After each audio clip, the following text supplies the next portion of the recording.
Halo, ketemu lagi dengan lilin tua. Lilin tua yang nyalanya mudah-mudahan masih bisa menerangi semuanya.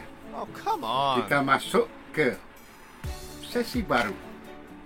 Kelanjutan dari sesi pertama, pengetahuan dasar permesinan di kapal.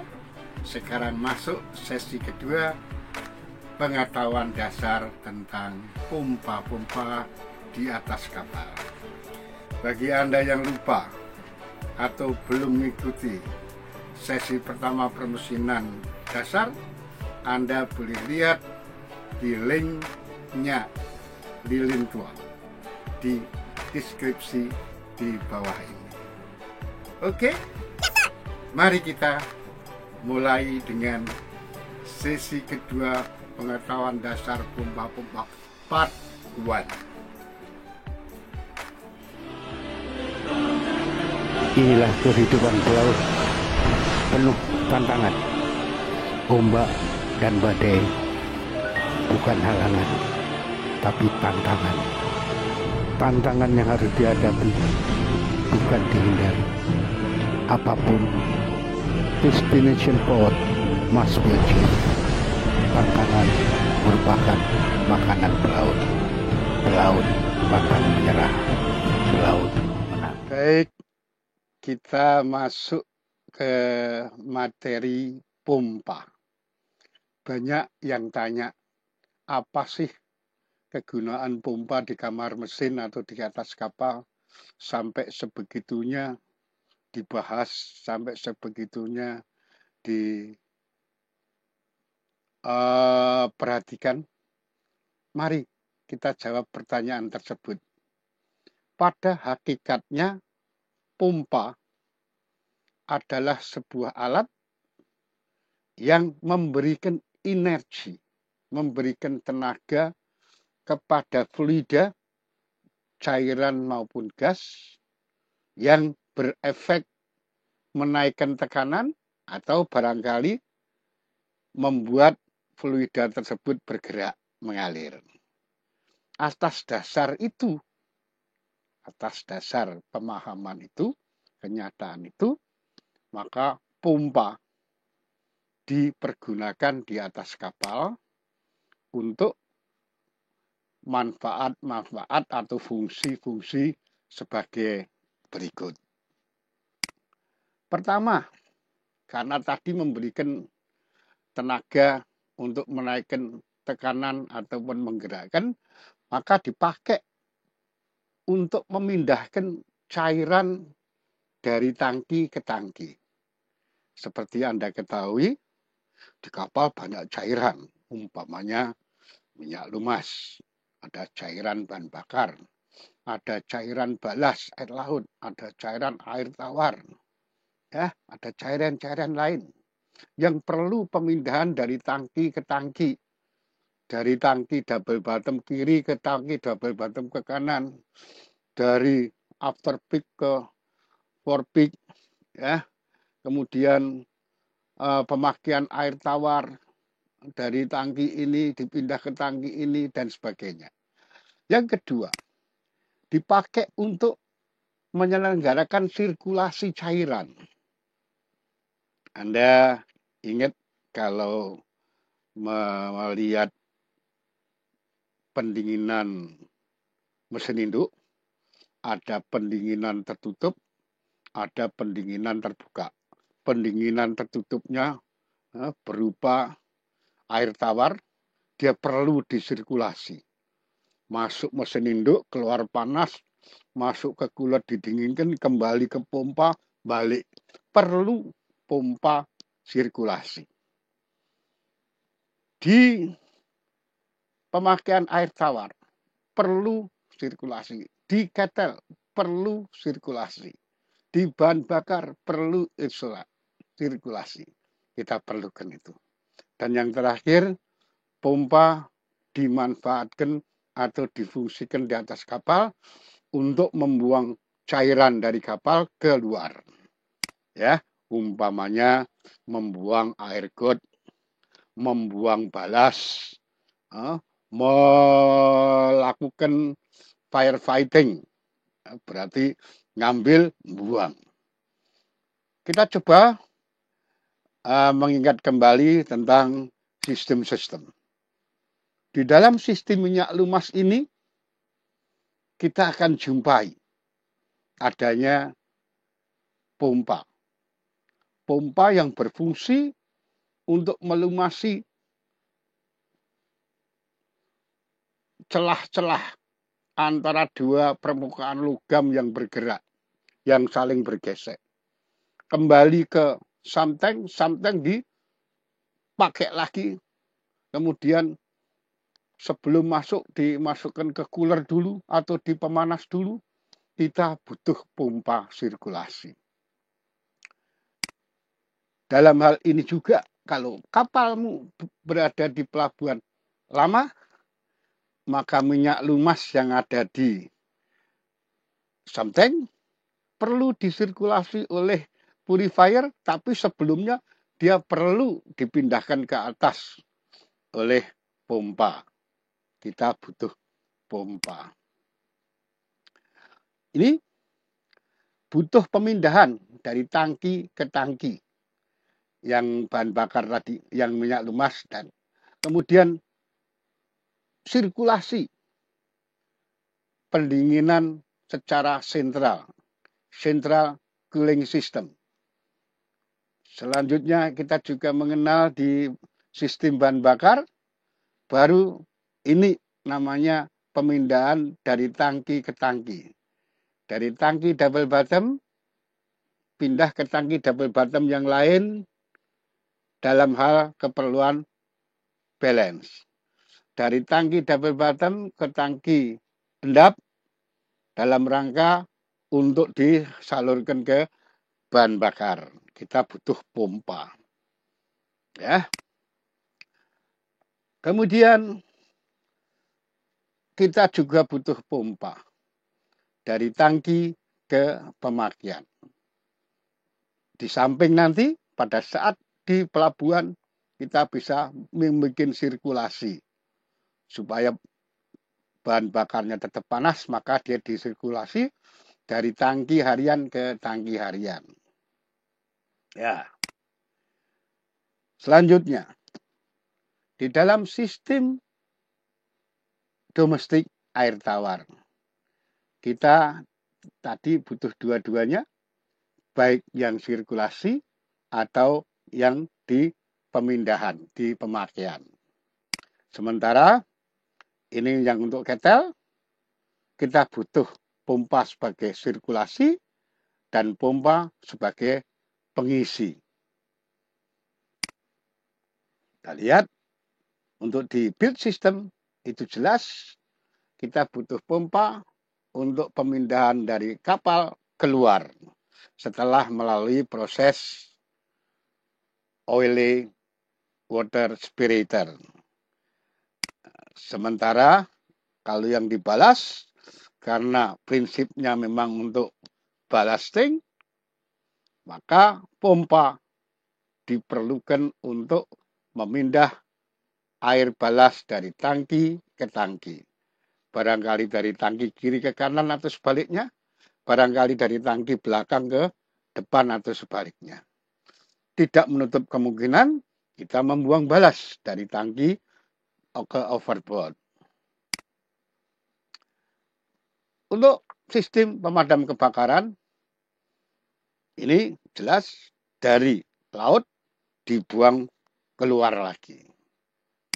Ya, sementara untuk di kapal uap kita mengenal sirkulasi, ya, terutama sirkulasi air dan uap yang menggunakan sirkulasi pompa pengisian dan juga sirkulasi air pendingin untuk kondensor-kondensor.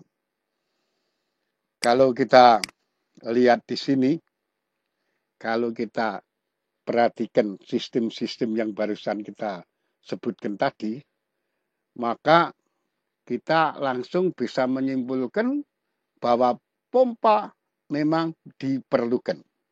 jenis dan banyaknya pompa tergantung dari jenis kapalnya.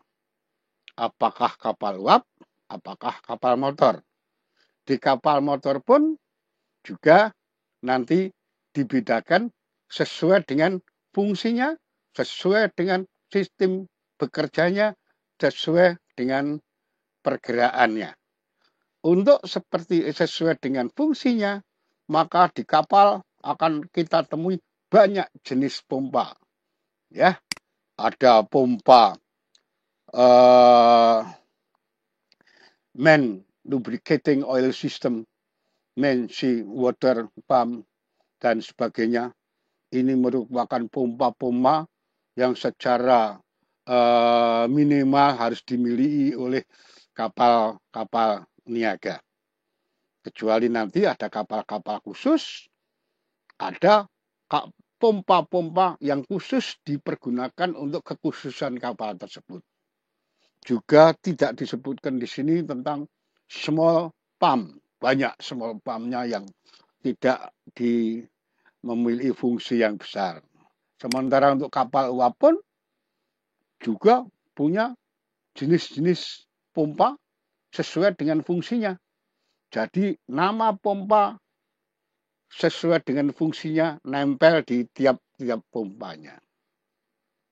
Ada pompa circulating pump, main circulation pump, ada main feed pump, dan sebagainya. Sementara kalau kita lihat dari seluruh pompa tadi, pompa bisa dibedakan dalam dua golongan, yaitu pompa displacement dan pompa sentrifugal. Pompa displacement adalah kelompok pompa-pompa yang bisa menghisap sendiri. Tanpa dipancing, pompa itu sudah bisa langsung menghisap dan bekerja. Oleh karena itu, harus diperhatikan oleh para operator pompa, jangan lupa membuka discharge valve-nya sebelum pompa dijalankan. Atau karena pabrik tahu kita itu pelupa, maka instalasi pompa, instalasi pemipaan yang menggunakan pompa displacement selalu dilengkapi dengan relief valve. Kalau tidak langsung di pompanya sudah dipasang relief valve. Di mana relief valve itu sendiri di samping fungsinya sebagai katup pelepas juga dipakai sebagai pengatur tekanan. Ya. Sementara pompa sentrifugal adalah pompa yang tidak bisa menghisap sendiri. Orang sering bilang pompa pusingan. Ya. Untuk menyikapi ini, untuk menyikapi pompa pusingan yang harus dipancing ini, ada dua cara.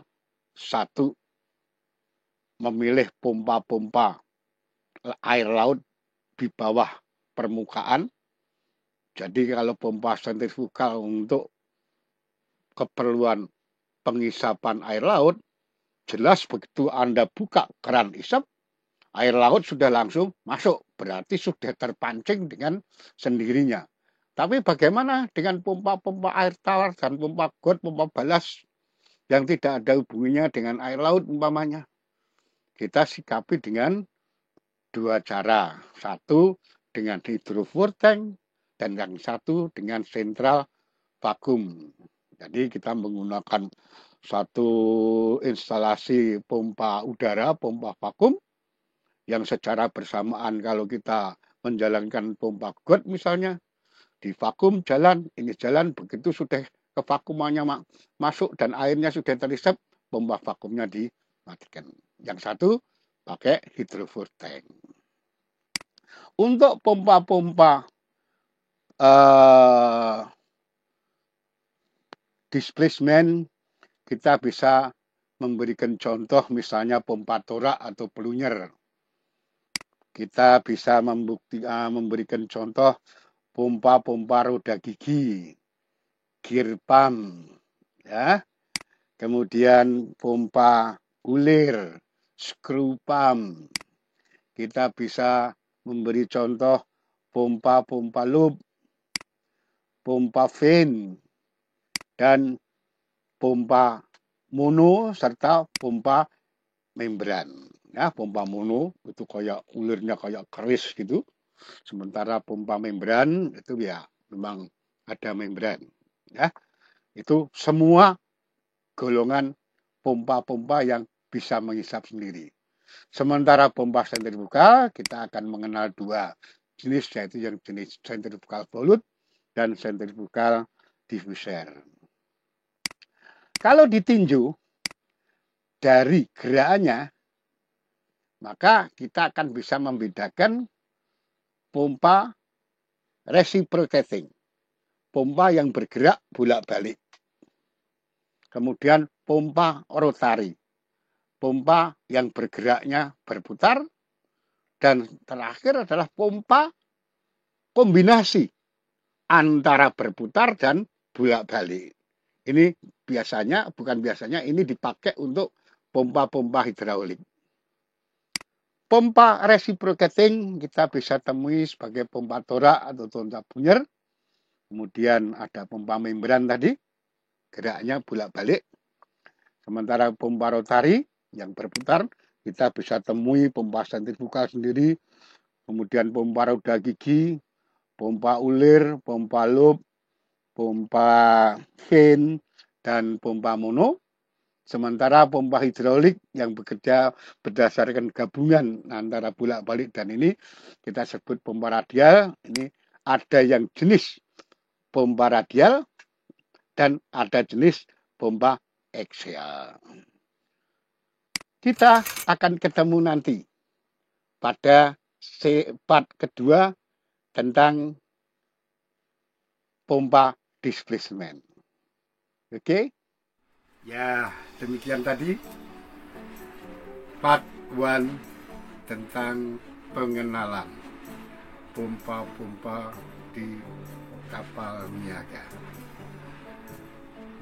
Untuk Anda yang ingin berdiskusi atau ingin menyampaikan masalah atau komen-komen, silahkan isi, tulis di kolom komen atau direct message ke Instagram saya yang alamatnya seperti di bawah ini.